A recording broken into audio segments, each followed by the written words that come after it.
Só dando continuidade ao raciocínio do vídeo anterior, né, em relação ao carnaval, a gente tem que é um tipo de festa que chega no Brasil aqui por volta do século XVII, então a partir de colonizadores portugueses, e que a princípio, né, era conhecido como um tipo de intrudo, que simplesmente se jogava então água, farinha, balde de lama, né, limão de cheiro, simplesmente das pessoas umas às outras, e assim, a partir do século XIX, ali na época do Império, é que de fato a elite brasileira, né, vendo esse intrudo como violento e sujo, tentou transformar justamente aquela festa e europeizar, né?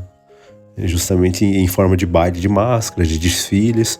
E aí já no finalzinho do século XIX e do século XX, onde o carnaval vai ganhar essa identidade definitiva, então, que mistura desfiles de elite com ritmos e tradições populares afro-brasileiras, dando origem a esses blocos de rua. E hoje em dia, esse carnaval todo que a gente tem por aí, não? Então, assim, meio que fazendo um resumo lá naquele vídeo passado, tá? Na antiguidade, o caráter da festa do carnaval, principalmente em especial, como é uma concha de retalhos, né, como foi falado, tem aspectos que são da Suméria Antiga, entende? A Babilônia, a própria Grécia em si.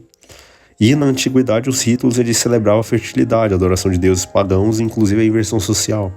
Na Idade Média, se tem então essa ideia da última chance, então, que é justamente uma permissão da Igreja Católica, em virtude de não ter conseguido eliminar a festa, né, do ideário pagão, então para meio que converter aquelas pessoas, porque o interesse era em cima do número, né?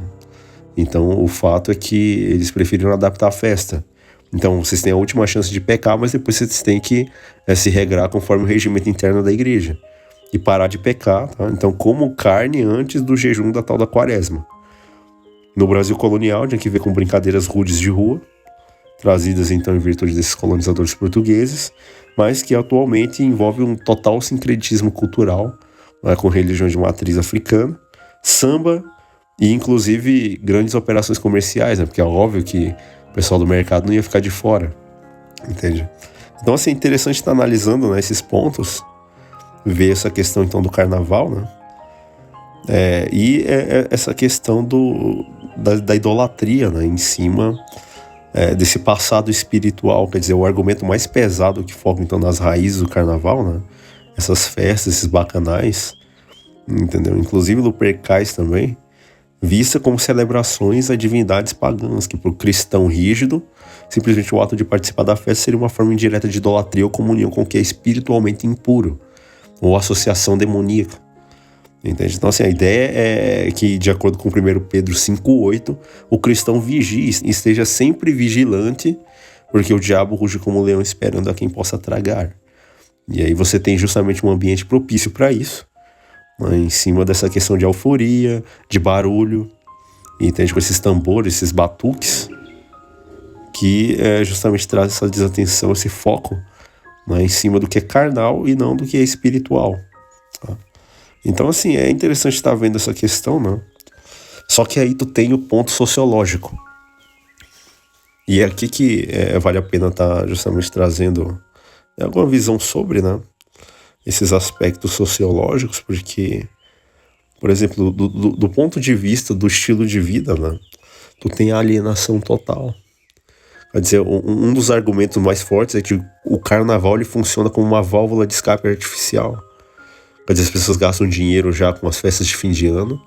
É até um lance, né, do próprio governo estar pagando o pessoal antes, porque eles gastam dinheiro e alguns, né, como os da minha classe, eles pegam e ficam às vezes em janeiro sem ter dinheiro, porque gastaram tudo antes, aí vem o carnaval depois para pegar mais dinheiro ainda, entende? E aí o pessoal fica meio que no limite ali, já é meio que uma estratégia, né, para o pessoal se endividar. E tu ainda tem esse ponto de alienação, quer dizer, em vez de resolver problemas emocionais, sociais e financeiros, o indivíduo ele mascara com a euforia, né, essa ideia toda, inclusive com festa de fim de ano, né, essa sequência de festas que vem em janeiro, e aí depois o carnaval.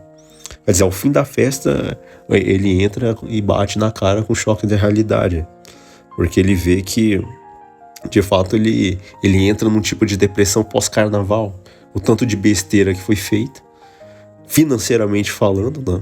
E fora questões assim do corpo, inclusive que mexem com aspectos psicológicos, do estilo de vida mesmo.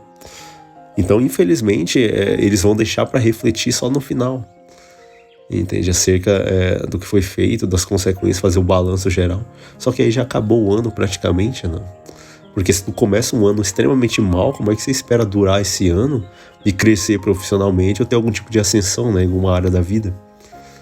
Então, assim, essa questão do carnaval e dessas festas já no início de ano, elas têm o único propósito, assim, se você pensar a longo prazo, assim, socialmente, de endividar, de alienar e de trazer esses aspectos artificiais, então, que as pessoas vão mascarar toda a sua dor, seus problemas, seu sofrimento, e principalmente a questão de que não querem enxergar o problema real que tem que ver com a política, entende? Então, assim, vai ser utilizado muito essa questão, né? Infelizmente, essa fuga da realidade, essa alienação. Além disso, o uso de máscaras e fantasias, né, que somado à multidão, promove um tipo de anonimato suposto, né? E a gente tem vários estudos até psicológicos nessa parte social que mostram que o anonimato ele reduz a responsabilidade individual e leva as pessoas a cometerem qualquer tipo de ato, né, que em tese elas jamais cometeriam se fossem sozinhas. Infelizmente isso daí acontece muito, não tem o vídeo lá do pessoal invadindo escolas, invadindo universidades, ou até mesmo prédios públicos para fazer baderna, entende? E aí o indivíduo que tem uma consciência quer estar no meio dessa gente para participar disso. Fora a estética da objetificação, né? Então essas mulheres aí que falam muito de que os homens objetificam elas, vai ver elas dançando no carnaval.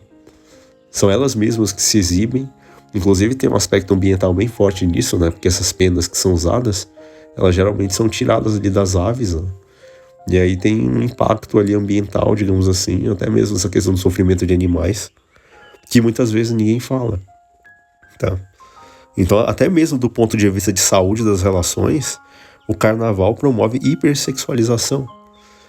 Na história da humanidade, todas as civilizações que se envolveram em hipersexualização e transgenia nessas coisas, elas caíram logo em sequência.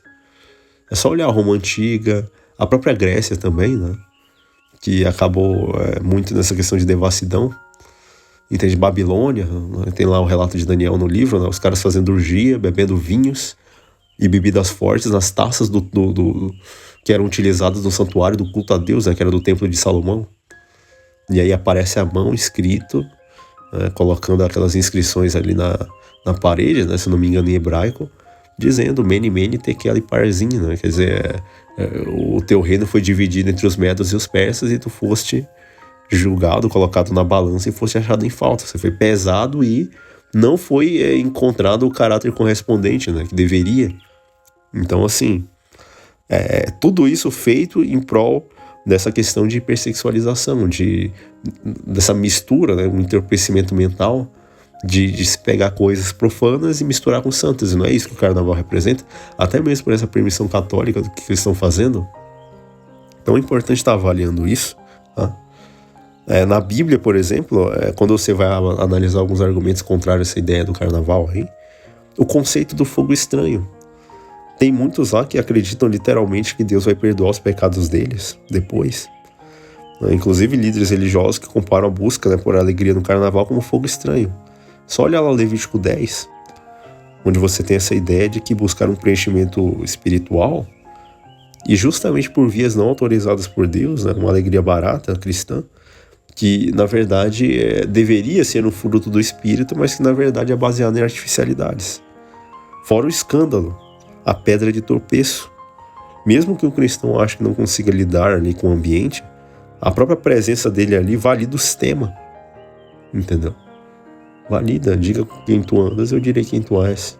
O cara ele propõe então ser embaixador de Cristo na Terra, que é representar o lugar celestial aqui, e vai numa festa dessa. O ato de estar ali valida o sistema, além de destruir outras vidas, porque outros vão estar comparando, né? Tudo através de vício, prostituição e violenta. Entendeu? Essa questão do uso, né, que se faz.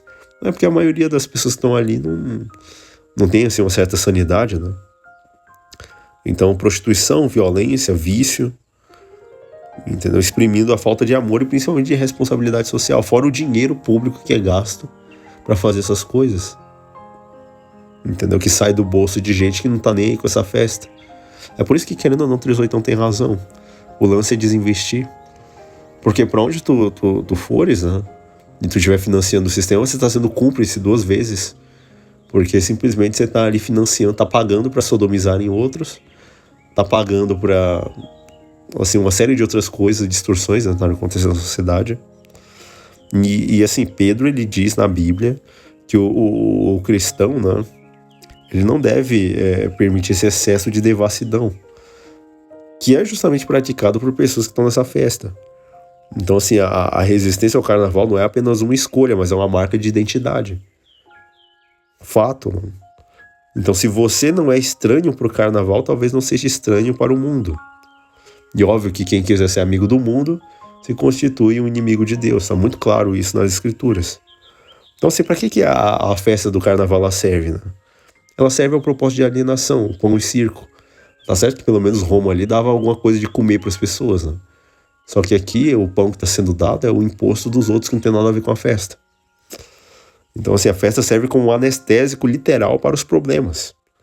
Tá? Então, muito longe da religião ser o ópio do povo, né? Essas festas promovidas pelo governo, muitas vezes, incentivadas com dinheiro que, em tese, deveria ir para a educação, para a saúde, para outras áreas que são mais relevantes. Não, isso daí vai para a suposta cultura, né, no Brasil, que vai insuflar, inclusive, esse ponto do Brasil estar sendo considerado tipo um prostíbulo mundial, ou então um tipo de recinto ali, de local, onde as pessoas do mundo vêm para se servir, né, digamos assim. Tá? Fora a objetificação, né, tem um monte de mulher seminua, pelada, muitas fazendo cultura de beijo, de ficar, tipo, totalmente a libertinagem, né, sexual, né, poderíamos colocar assim, que vai destruir total a dignidade das relações humanas. Infelizmente é o que vai estar acontecendo. Entendeu? E Paulo é muito claro. Há comunhão entre luz e trevas, né, de acordo com 2 Coríntios 6,14? Não. Entende? Até mesmo o Salomão fala, né, andarão os dois juntos, né, se eles não estiverem de comum acordo. Pois é. Então, assim, muitos que defendem essa ideia acerca do carnaval, né, que seria o feriado do excesso, que antecede a quaresma, tá? A lógica de pecar muito agora, ela envolve isso para justamente se arrepender depois. Isso daí é o quê? Aí eu tenho que falar a verdade. Isso daí tem nome, manipulação religiosa. Quer dizer, a pessoa acha mesmo que Deus vai dar licença para as pessoas fazerem o que elas fazem, e tudo com o aval da igreja. Entendeu? Quem que é trouxa de acreditar num negócio desse? De cair numa manipulação da religião que vai ferir a ideia de arrependimento genuíno, que é o que a Bíblia ensina. Então, assim, como é que essas manipulações funcionam? Aqui tem que falar do sistema, né? Infelizmente. Então, funcionam nessa base, então, de entender essa interseção entre a psicologia comportamental, essa tradição distorcida, né, que vai ser, inclusive, permissiva com uma série de hábitos pagãos e elementos culturais ali que não tem coisa a ver com Bíblia, tá? E fora a pressão comercial por trás, porque é um mercado. Muitos criticam que o carnaval não é só uma festa, ele é um sistema de condicionamento que utiliza certos mecanismos específicos para manter então as pessoas engajadas. Eles são um bando de zumbis que não estão raciocinando, eles estão querendo alegria barata, mas se esquecendo dos problemas. É bem que nem aqueles drogados, né, que gostam de pinga, assim, dessas bebidas alcoólicas, né, e fazem uso disso para esquecer os problemas. Só que ao invés dos problemas irem embora, eles só aumentam. Né? Então, assim, o pecado programado, né, ou uma indulgência antecipada. Quer dizer, é um argumento assim, teológico assim, muito pesado, porque ele mexe nessa questão da estrutura do carnaval, sugerindo que a festa funciona como um vale-tudo institucionalizado. Quer dizer, a igreja está permitindo. Não pode ir lá, entendeu? Vai lá, dê a Deus a carne, né? Seguindo todas as suas paixões ali no limite do absurdo. Fora também que esse sincretismo, inclusive, envolve muita ideologia. Quem que gosta do carnaval, entendeu? Será que é o pessoal tradicionalista conservador? Talvez nem tanto, né? Porque uma boa parte vai. E o pior de tudo é a tal da falsa catarse, né? Biblicamente, a alegria ela é um fruto interno que vem do Espírito de Deus. E ela não pode ser obtida de forma externa. Entende? É essa questão da alegria. Mas o carnaval, o que ele faz? Ele é vendido como uma descarga emocional externa. E a manipulação aqui está em convencer o indivíduo de que ele precisa desses 4 dias de excesso para suportar o resto do ano, quando na verdade ele está detonando o resto do ano através dessa festa e criando uma dependência emocional da própria festa, que vai incentivar mais o mercado, vai fazer ele se ferrar mais financeiramente e vai levar a uma série de outras consequências. Às vezes o cara pega uma doença. E assim, deveria ser raciocinado algo nesse sentido. Um bobadeiro excesso, né, de dopamina, o uso de batidas rítmicas repetitivas, inclusive fazendo alusão a certos tipos de orixás, né, que trabalham com essa parte sexual. Entendeu? Esse surto de samba, o beat, né, o próprio axé. Cores vibrantes, movimento constante, né, de massas, induz um estado de transe coletivo. Ali naquela massa, o córtex pré-frontal já foi pro saco. Se as pessoas tivessem diarreia, o cérebro ia junto. Quer dizer, o que é responsável pelas decisões morais, pelo autocontrole, pelo controle dos impulsos, o desenvolvimento da paz interior e interna, né, já era. Fora a desumanização pelo que é coletivo. Então as pessoas elas se transformam em blocos, em alas, e aí o sistema retira a individualidade, favorecendo o quê? Crimes. Entendeu? Simplesmente você junta ali os patos, e aí os bandidos eles ficam soltos, para poder então fazer o que eles querem fazer. Entendeu? Então assim, geralmente quando as pessoas deixam de ser um indivíduo e deixam os valores, né, e passam a ser parte de uma massa, é muito mais fácil de manipular, é mais fácil deles serem levados a consumir álcool, agir de forma promíscua e agressiva, e pelo menos não está sentindo nenhum tipo de culpa imediata, pelo menos naquele momento.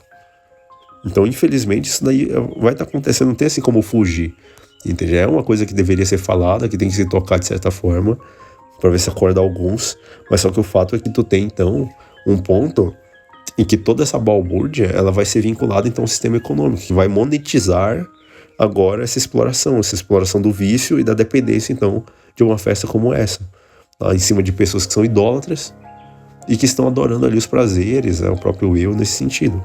Então, o que o carnaval faz? Manipula a liberdade individual em favor do lucro corporativo de quem está produzindo a festa, de quem faz sacrifícios e de quem faz isso, faz aquilo, né?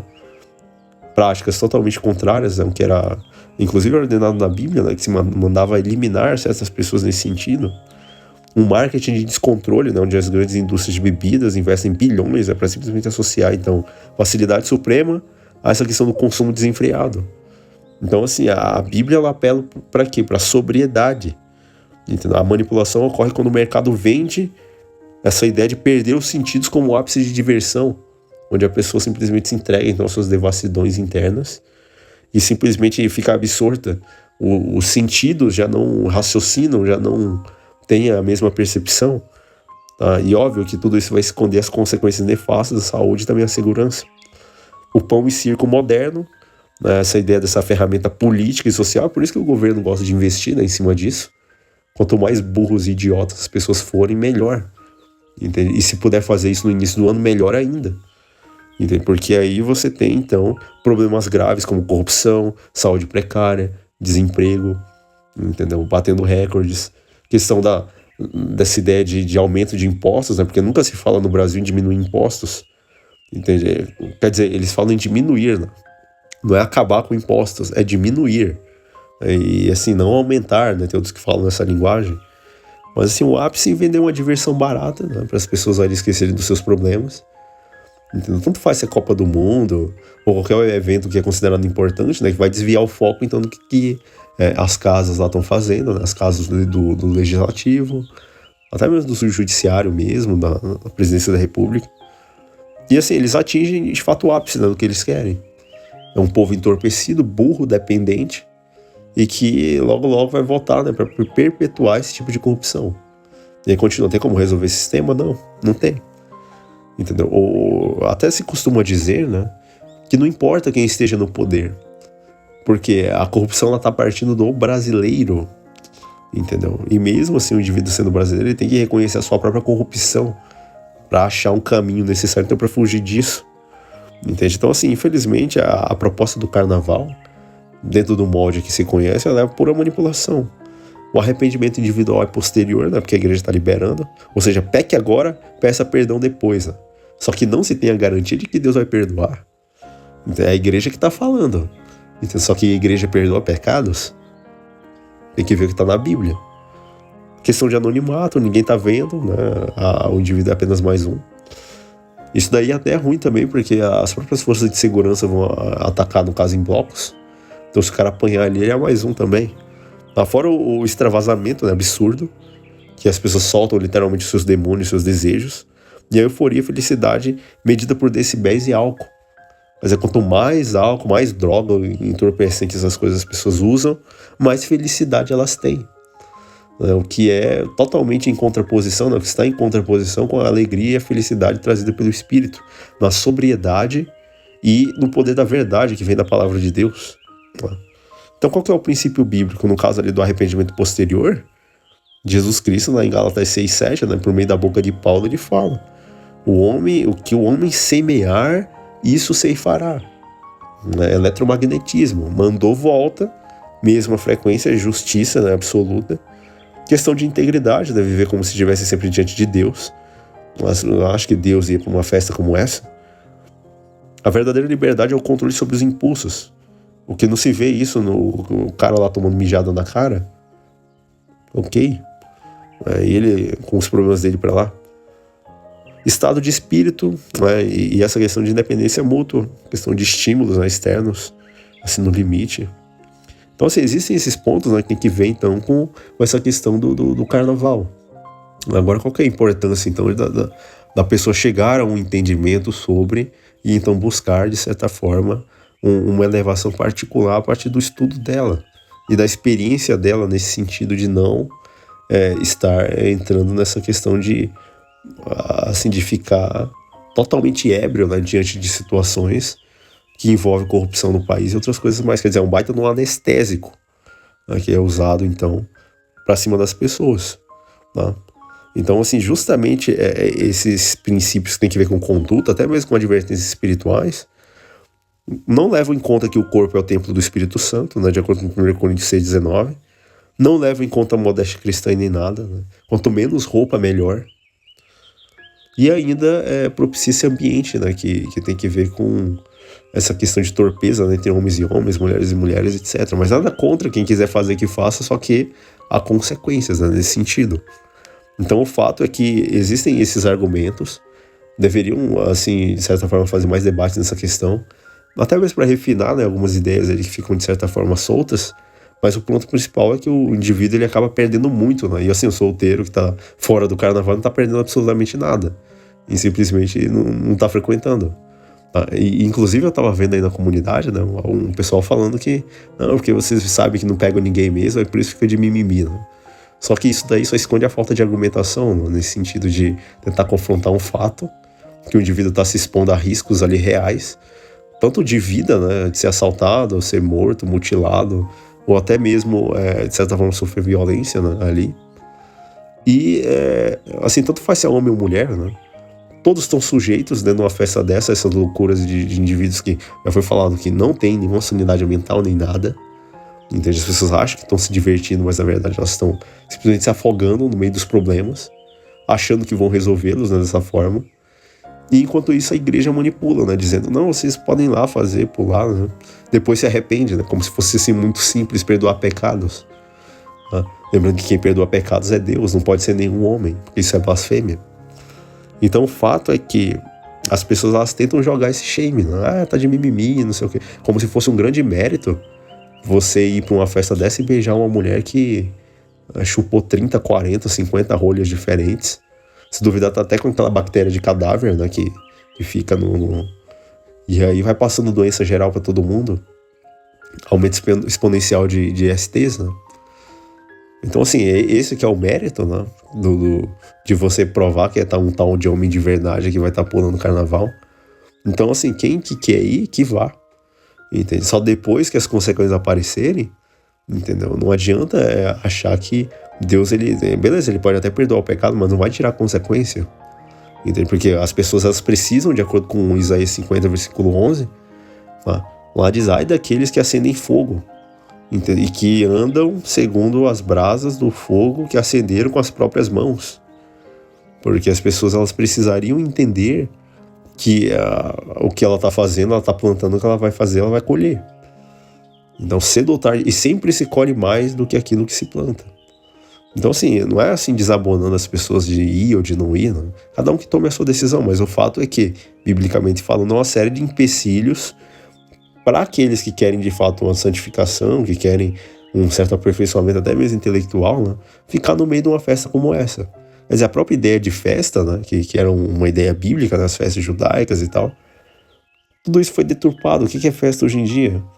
Esses elementos artificiais, uma fuga dos problemas, geralmente utilizando substâncias das piores possíveis, para atingir um êxtase ali momentâneo, transitório, só para a pessoa, depois de ter a dopamina no limite ali, ela se entrar em depressão e se churrascar depois, né, vamos colocar assim. Então, deveria ser falado mais. Aí você precisa analisar essa questão, então, a partir de uma ótica bíblica, uma ótica de saúde pública, uma ótica que tem que ver com esse aspecto financeiro também, que as pessoas estão gastando demais, para poder chegar a uma conclusão sobre o que fazer e o que não fazer. E a conclusão básica, para quem é solteiro convicto, é que não vale a pena. Entendeu? O suco, a diversão não tá valendo a espremida, não tá valendo o esforço. E nem o que se paga para ter lá. E tanto que até tem pesquisas aí dizendo que boa parte da geração Z já tá saturada, já não quer saber de carnaval e dessas coisas. Já passou, entendeu? Esse negócio, já vimos o que é a libertinagem, que problema que isso gera, entendeu? E a tendência mais do jovem é virar, não é nem conservador mais, é uma outra coisa que vai além, entende? Porque se percebeu que não adianta mais continuar na mesma instância, nesse mesmo status quo prejudicial, tá? Física, financeiramente, intelectualmente, tipo, de todas as formas possíveis, tá? Chegar então nessa conclusão